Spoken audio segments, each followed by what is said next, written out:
Hey, welcome to Dream Academia. Thank you very much. Who are you? Who am I? I'm Manuel. Well, long-time activist, environmentalist, marine biologist, fascinated by everything that's in the water, underwater, really.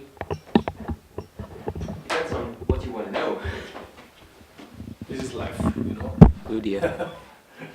Real life. So, what was your childhood dream? My childhood dream. I always loved the idea, like when I first saw the pictures of activists doing their thing on ships in inflatables. Like, I was blown away by that, and a long time wanted to do that, and it was one of my main dreams to at some point be on one of these Greenpeace ships and sail with them. And yeah, I kind of kept chasing the dream for a couple of years. And when I started university, started with volunteer groups in Austria, started being an activist and, well, chaining myself down to various kinds of things. Climbing buildings, climbing random poles, diving on nets, cages, diving down ships. And yeah, eventually I got a call from GPI in Amsterdam, and they asked me if I wanted to join Rainbow Warrior, and I loved it. Like, I loved every minute of it. Ever since I stepped on board the first time until, well, about 2 weeks ago when I left the ship the last time now. So, so how many years did it take you to realize that dream? Wow. I guess as a kid it was one of these things, like you see something you think is really cool and you're like, woohoo, I really want to do that. Just like you see, I don't know, a pilot flying a plane and you're like, whoa, that's so cool, I want to do that.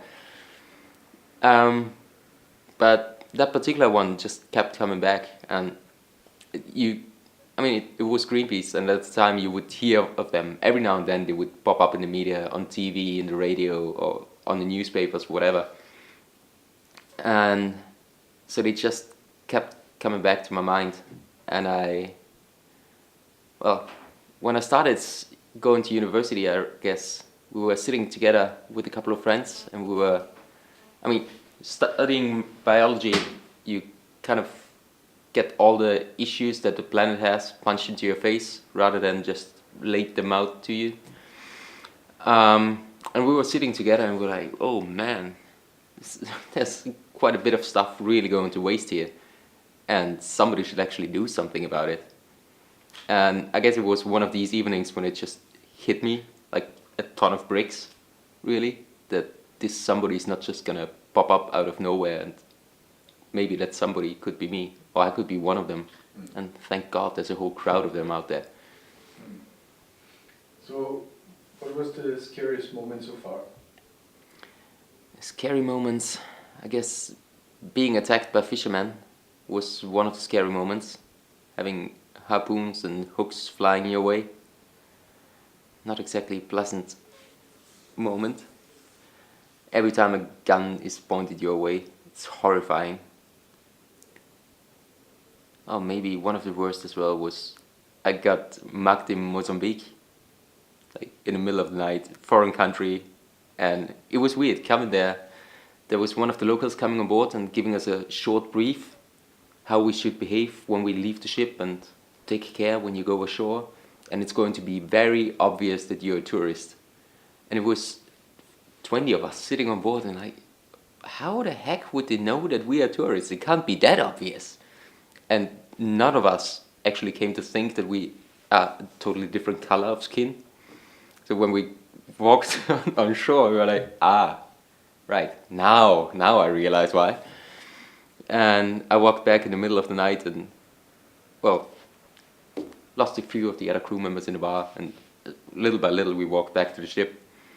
And at some point I came around the corner and I could already see the mast of the ship, and I was like, yes, great, almost home.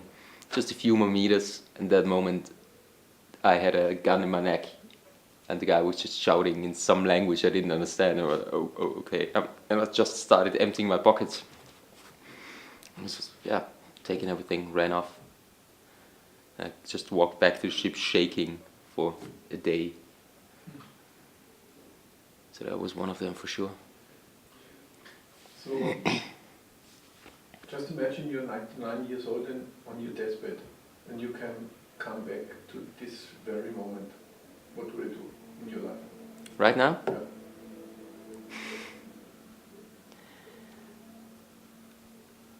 I guess keep going a similar direction still. I want to get more stuff done though. I'm constantly trying to push myself already. And I have this, it's more of an idea at this stage, or well, more than an idea actually. That, you know how there's plenty of organizations out there that tell you what's going wrong in the world and what you're supposed to do against it, and how it's really hard to get affected by it just because you don't have the relation to it. So the idea that came up in my head, I think about a year and a half ago, was that you have to show people firsthand or as close as possible what's going on. So what I really want to do is get a boat together, make it, say, 15 meters, something big enough for 8 people, 8 guests, because that's the actual size of a small media team. Like if you want to do a documentary with BBC, the minimum size they will bring is 8 people, always. So have a boat, well, accommodation for 8 people, put a little laboratory on so you can do small scale research at sea already, and start from scratch. Like, don't buy a boat off the shelf, get maybe a hull, 15 meters, steel, aluminum, something solid, rugged, and then start outfitting it yourself. Put in an electric engine instead of a diesel, put in good battery bank, something solid, put on solar panels, something bulletproof, like the Solvium ones, flexible, you can step on them, bulletproof things. Put on wind generators, produce your own electricity. When you're moving on the sails, the prop is spinning anyways, the engine becomes the generator, you're making your own power. You can cook of it, you can live of it, and your carbon footprint, as soon as you're on the boat, is basically zero. And you can get to all these places where, well, shit is hitting the fan really. You can witness overfishing firsthand, you can see finning firsthand, you can see these massive islands of plastic and garbage in the middle of the oceans firsthand. And the idea is to take people there, take media crews there, take bloggers there, take, of course, scientists there as well. I mean, when I was writing my master's thesis, I was trying to get to some research boat, but the thing is that they are booked for the next decades, usually. And also they are insanely expensive. Like if you want to rent, I don't know, the Planet, the German one, it's about 10,000 a day. And a boat that size, you could run it off a few $100 a month. And it would be still plenty of a boat to go anywhere in the world. Just on a smaller scale, much smaller budget.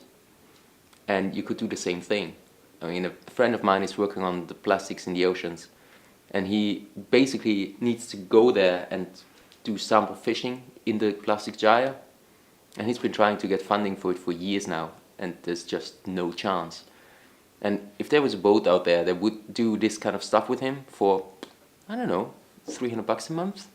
Something like that, just enough to keep it running, really. He could have started a long time ago, but like this, it's just not possible. So, the one thing I can think of now, I'm sure there's more things coming that I want to reach before I sit on or lie on my deathbed. But one of the things is to, well, basically get a boat like this together and offer it to anybody who wants to join, and just show them what's going on. So usually we encourage people about moonshot thinking. So if I tell you just take it 10 times bigger, what would it be? I guess it would be 10 boats like that. I think the the 15 meter or maybe 20 meter is like the maximum size you want in a boat like this. If you make it bigger, it's getting more expensive. You can't run it off an electric engine, and then you start burning fuel again. And that's a step I don't want to take. And it's not an exclusive idea. I mean, that in my idea, or in my ideal idea of the whole scenario, there's hundreds of boats like that out there. So everybody can eventually go out there and see what's going on. Just so everybody can get a first-hand impression. Or, I don't know, take the 10 most successful YouTube people out there, make them shoot videos and do like 5-minute films, something like that. Just reach an audience as big as anyhow possible. And also for the scientists, if there's no point in having scientists if they can't communicate. And look at science that's done today. You usually have a handful of them sitting together, doing their research, and when they're done after, I don't know, half a year maybe, they publish a paper, and it's like a 10 pages article that nobody can read without falling asleep. So why not just take your big idea or take your huge results and put them into a 5-minute video and explain them simple enough so my grandmother can understand them and my niece can understand them.